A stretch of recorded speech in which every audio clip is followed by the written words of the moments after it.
안녕하세요. 오나로밤쌤의 국어문법 이야기. 오늘은 글을 이루는 차례, 마지막 시간으로 낱말에 대해 알아보겠습니다. 낱말이란 무엇일까요? 낱말이란 뜻을 가진 말의 가장 작은 단위예요. 그래서 우리가 말하고 쓰는 문장은 낱말들이 모여 만들어져요. 이제 문장의 재료인 낱말의 종류, 즉 품사에 대해 알아보아요. 낱말의 종류인 품사는 뜻이나 쓰임이 비슷한 낱말들을 한데 모아놓은 분류예요. 수많은 낱말을 성격이 같은 것끼리 나눈 주머니라고 생각하면 쉬워요. 품사는 낱말이 태어날 때부터 가지고 있는 이름표랍니다. 품사는 모두 9가지가 있어요. 명사, 대명사, 동사, 형용사, 부사, 조사, 수사, 감탄사, 관형사. 하지만 초등학교에서는 왼쪽에 있는 5가지만 꼭 알고 가면 충분해요. 이 5가지 품사는 문장을 읽고 쓰는데 가장 자주 쓰이는 낱말들이에요. 먼저 명사는 사람, 사물, 장소, 그리고 생각의 이름을 나타내는 말이에요. 눈에 보이는 것일 수도 있고 머릿속으로 떠올릴 수 있는 것의 이름이기도 해요.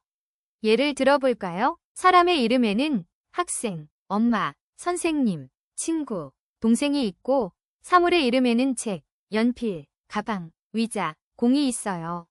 장소의 이름으로는 학교, 공원, 집, 도서관, 놀이터가 있고 생각이나 감정의 이름으로는 사랑, 용기, 기쁨, 걱정, 희망이 있어요. 대명사는 명사를 대신해서 쓰고 똑같은 말의 반복을 줄여 문장을 매끄럽게 연결해줍니다. 사람을 대신하는 나, 너, 우리, 사물을 대신하는 이것, 저것, 그리고 장소를 대신하는 여기, 저기 등이 대표적이죠. 우리는 공원에서 만났어요. 여기에는 예쁜 꽃이 많았어요. 라는 문장에서 여기가 가리키는 곳은 어디일까요? 네, 바로 공원입니다. 이처럼 대명사는 앞의 말을 다시 한번 가리키는 역할을 한답니다. 동사는 사람이나 동물이 하는 움직임을 나타내는 말이에요. 먹고, 뛰고, 웃고, 책을 읽는 것처럼 몸이나 마음을 써서 하는 모든 행동이 동사죠. 그런데 어떤 말이 동사인지 헷갈릴 때가 있다고요? 그럴 땐 이 마법의 공식을 기억하세요. 낱말 뒤에 니은, 다, 는다를 붙여보는 거예요. 먹다 뒤에 는다를 붙이면 먹는다. 뛰다 뒤에 니은, 다를 붙이면 뛴다. 어때요? 아주 자연스럽죠? 이렇게 말이 잘 통하면 바로 동사랍니다. 형용사는 사람이나 사물의 모습, 성질, 그리고 지금 어떤 상태인지를 나타내는 말이에요. 예를 들어 크다, 파랗다, 예쁘다, 착하다, 춥다 같은 말들이죠. 앞 슬라이드에서 니은다, 는다가 어울리면 동사라고 했죠. 이번엔 반대로 생각해 볼게요. 낱말 뒤에 니은다, 는다를 붙였을 때 말이 어색하고 이상하다면 그건 바로 형용사예요. 예쁘다를 예쁜다라고 하거나 착하다를 착한다라고 하지는 않죠. 부사는 주로 동사나 형용사 앞에 들어가서 그 뜻을 더 분명하게 만들어주죠. 사실 부사가 없어도 문장은 만들어지지만 부사가 있으면 문장이 훨씬 생생해져요. 예를 들어볼까요? 거북이가 기어간다 보다 거북이가 엉금엉금 기어간다 라고 하면 느낌이 확 살죠. 매우, 무척, 가장처럼 정도를 나타내거나 빨리, 천천히처럼 방법을 나타내기도 해요. 또 대굴대굴, 깡충깡충처럼 모양이나 소리를 흉내내는 말들도 모두 부사랍니다. 이제 나머지 품사 친구들도 빠르게 만나볼까요? 조사는 명사 뒤에 붙어서 그 단어가 문장에서 어떤 역할을 하는지 알려주는 접착제 같은 친구죠. 이, 가, 을처럼 단어들 사이를 연결해준답니다.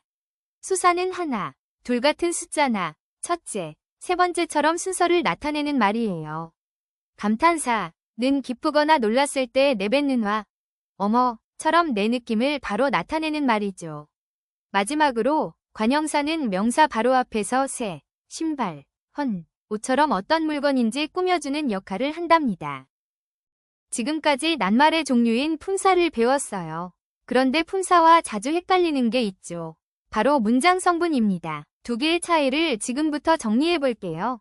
먼저 품사는 낱말의 성격이나 종류를 나타내는 이름표예요. 명사, 동사, 형용사처럼 낱말 자체가 어떤 말인지 알려주죠.